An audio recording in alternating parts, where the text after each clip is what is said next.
নমস্কার বন্ধুরা, আজকে রেসিপি আমার পুঁটি মাছের ঝাল। তো পুঁটি মাছটাকে আমি নুন হলুদ মাখিয়ে লাল লাল করে ভেজে নেব। তারপরে ওই তেলের ওপরে কালো জিরে, একটু পেঁয়াজ কুচি, একটু কাঁচা লঙ্কা আর ফোড়ন দেব, দিয়ে ওই ফোড়নটাকে লাল লাল করে ভেজে নেব। তারপরে টমেটো কুচি পরিমাণ মতো, নুন হলুদ আর আদা বাটা জিরে বাটা দিয়ে মশলাটা ভালো করে কষিয়ে নেব। কষিয়ে নিয়ে পরে তারপরে হালকা জল দেব, বাটি ধোয়া জলটা দিয়ে দেব, দিয়ে একটু মশলাটা ভালো করে কষিয়ে নিয়ে তারপরে মাছগুলো দিয়ে দেব।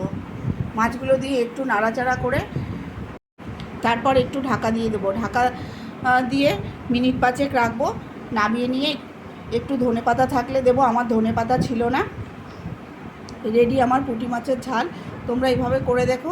ভালো লাগলে লাইক কমেন্ট শেয়ার করে আমার পাশে থেকো। গরম ভাতে খুবই ভালো লাগবে। দেখা হবে নেক্সট ভিডিওতে।